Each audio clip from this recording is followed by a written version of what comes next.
still want to do this shit. You know what I'm saying? You know how hard it is. Some people say, I want to go play baseball. And you think it's funny? Right? Yeah. And then I want to come back. Well, some people say, I'm going to go 22 straight. And, you know what I'm saying? So it's a contract I feel like you got to have with yourself, too, in order for you to be a, you know, great ball player or to have a long career. That's the goal, to be in the league for 20 years. I tell you. It all started as what was meant to be a harmless joke. Kevin Durant burst into laughter over Michael Jordan's decision to step away from basketball and try his hand at baseball, and LeBron James quickly joined in, chuckling along. However, that light-hearted moment ignited an unexpected chain reaction. NBA legends didn't simply dismiss it with a roll of the eyes. They responded fiercely. Leading the counterattack was Charles Barkley, who had clearly reached his limit. In a league already brimming with subtle digs and clever jabs, Barkley went straight for the kill on national television. Court with the NBA where's Kevin Durant and his legacy? Is he being tarnished? Where are you at with him? You mentioned your top 7 guys. Where are you at with what's happened recently with Durant, with the Suns, and of course with Brooklyn? Yeah, you know, Kevin's a great player.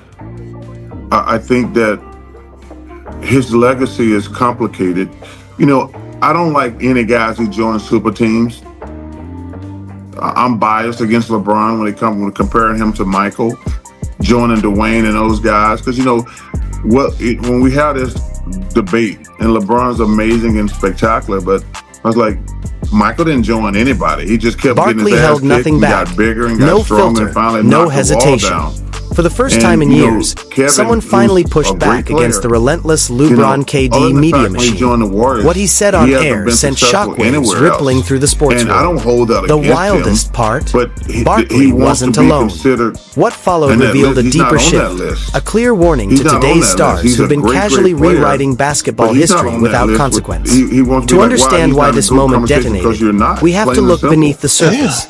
At the simmering tension between LeBron, KD, and the lingering shadow of Jordan's era. Because right now, that era isn't just being compared.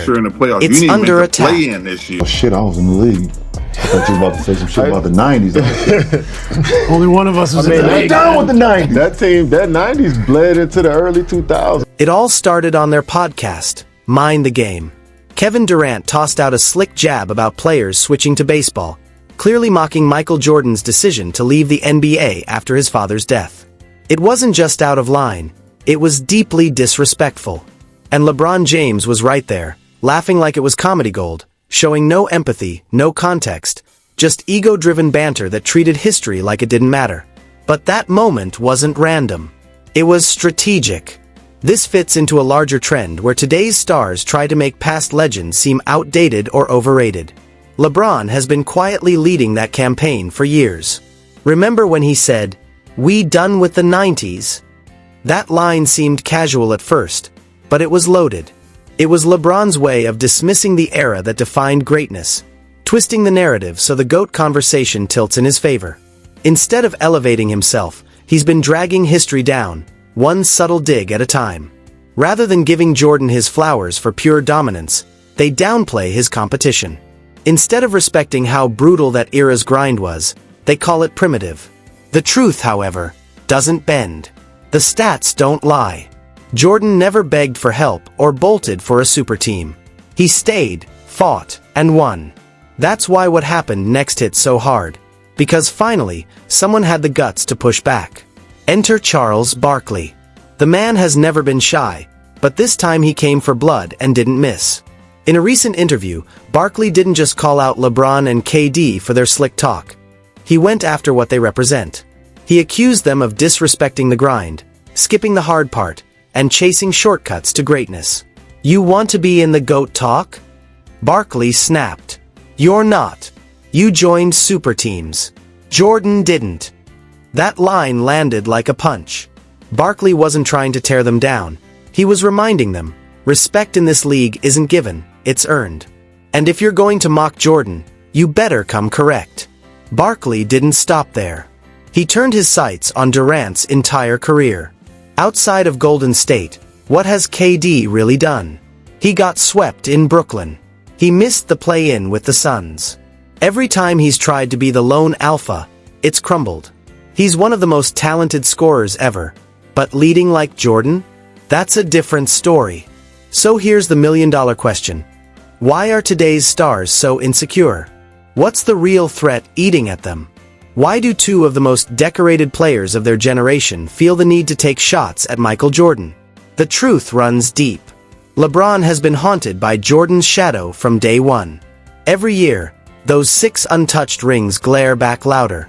The pressure mounts, the frustration leaks out, and instead of accepting it, it turns into sly digs at an era he can't surpass. KD is in his own storm. As great as he is, he's never felt the full love. His biggest wins came on a team he didn't build. Deep down, he knows fans and legends don't place him beside Jordan, Kobe, or even Steph. That stings. So when you can't catch the legends, you try to rewrite their stories. But not everyone's buying it. Barkley saw the setup and dropped a warning. The backlash is coming. The irony is brutal. LeBron and KD are chipping away at the past, but they're fueling the same cycle that will eventually turn on them. One day soon, they'll retire. And the same culture of disrespect they helped ignite, the trolls, the new era fans who never watched them play, will call them overrated. It's the loop they started, and they won't be able to stop it. That's why Barkley's words carry so much weight. He wasn't just defending Jordan, he was protecting the integrity of basketball itself. His message was clear. You don't get to rewrite NBA history just because it doesn't fit your narrative. You don't get to clown the 90s. You owe your careers to that era. And he's right. Whether LeBron and KD admit it or not, one day they'll be in the hot seat. The cycle of disrespect always comes full circle, and no podcast joke will save them. This new generation is watching every move, hearing every word. When it's their time to make documentaries, drop podcasts, and post hot takes, LeBron will just be another name to them. KD, just another player they didn't grow up watching. And if this cycle keeps rolling, they'll be the ones getting clowned next. That's exactly what Barkley was warning about. Tear down Jordan now, and brace for the day someone does the same to you. Here's the twist. That disrespect might have already started. LeBron's recent behavior isn't about basketball anymore. Launching a podcast, shaping narratives, calling himself the GOAT, it's not about honoring the game. It's about controlling the story. He's trying to protect his image, not his love for the sport. From the "I never had help" excuses to his obsession with staying in the spotlight after 2 decades, people are noticing. And Barkley sees it too. Fans see it, especially in moments like this, when LeBron laughs at Jordan's pain like it's a punchline. Those moments chip away at everything he's built. You can't clown a legend and expect the basketball world to look away. LeBron has always been a master at playing the media, but this time, the mask is slipping. When truth, emotion, and legacy collide, no amount of spin can save the story. Barkley isn't standing alone. He's just the first one bold enough to say it out loud. In one podcast episode, LeBron and Kevin Durant tried to rewrite the past, mocking the very era that built the league. They joked about one of the most emotional moments in basketball history like it was nothing, assuming no one would challenge them. But Barkley did. And now the blowback is real. Because when you disrespect the 90s, you're not just mocking a decade, you're exposing yourself. The GOAT debate was never just about numbers, trophies, or records. It's about respect. And in that category, Michael Jordan still runs the court by a mile. If you respect the real history of this game and want more breakdowns like this, hit that subscribe button. We drop new stories every week, cutting through the noise and getting to the truth. And tell us in the comments, did LeBron and KD take it too far, or are fans just doing what fans do? Either way, this debate is just getting started.